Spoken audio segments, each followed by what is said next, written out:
what does a nation state actually target in a US biotech and pharma data? Raja, I'm looking at you, so I'm going to go with you Yeah, first. yeah, I'll take that. I think nation state, interestingly, is different than the regular threat actors that you see. One of the things that they are looking at, not tactical monetary extortion, but they're seeing something big, right? They're not just after a company's database, but they're at looking at a full roadmap for an organization. Right? They want to see where the science is going. They want to see where the company is vulnerable, what partners are they engaging with, and if they kind of gives them an advantage to go after their third parties and other partners, right?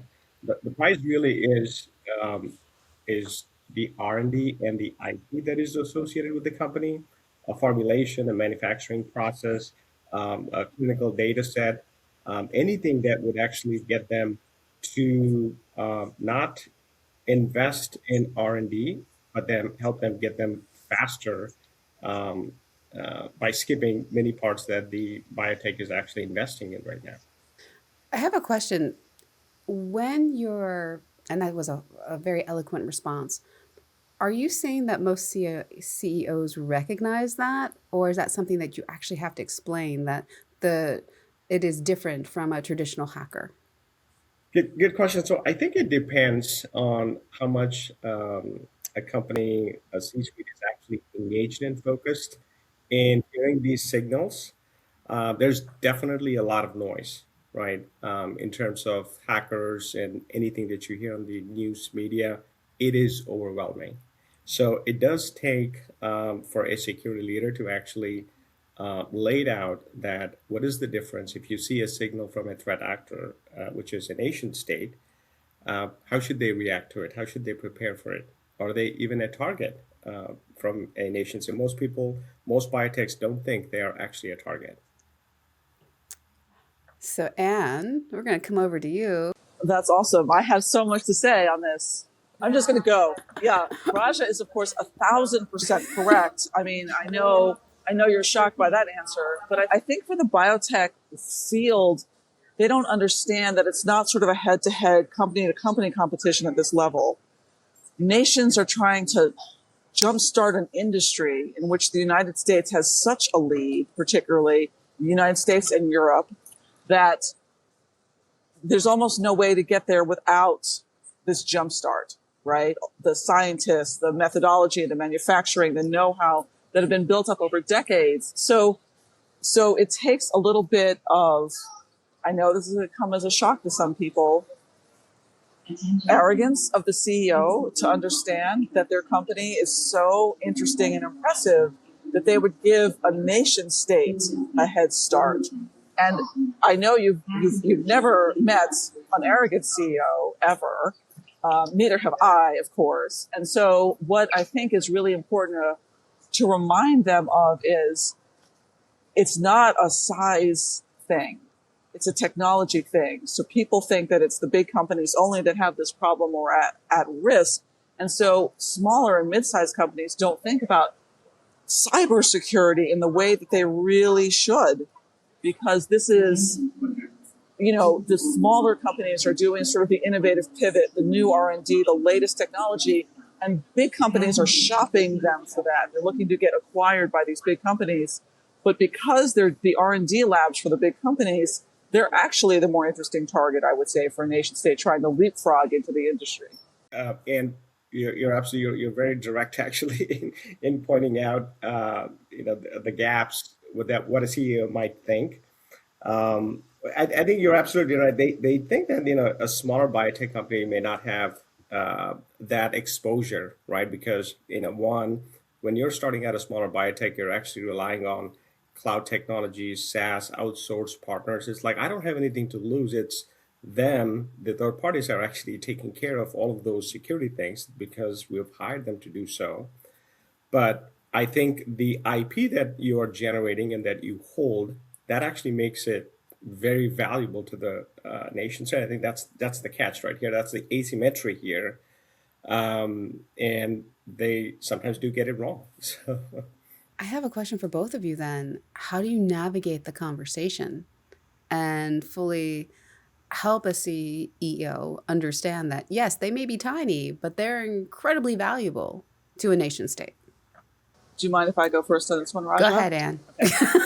Um, go I ahead. because I'm going to say something that might make Raja actually burst into tears, and I just want him to have a moment to collect himself before that happens. So we're really at the point where I've started counseling companies that their most important IP and trade secret aspects, and this is the most valuable part, as Raja has identified, as companies really realize this is the big thing. Keep it on paper, which I know is just the old school Gen X response to hacking. But for your protocols, the secret things that you really, that are your quote unquote crown jewels, the things that you're not patenting, the things that give you a competitive edge, particularly in like manufacturing or benchtop sciences, paper is safe and not hackable. So a no nation state, well, let's just say it would be harder for a nation state to get a person into a smaller mid-sized research company who, someone who is not known to that company than it is for a nation state to start target the cybersecurity that these companies are using. Raj had mentioned they get outsourced a lot. They trust their vendors and all of those things. But anyone who's reading the news, even just as a casual observer of the Wall Street Journal, will see even the big guys get hacked all the time. And it's really important to remember that if this is really your value, your IP value, your company's value, don't even put it out there, right? There's a reason that Mission Impossible movie has a standalone server in a guarded room that's not connected to the internet. Like that also works.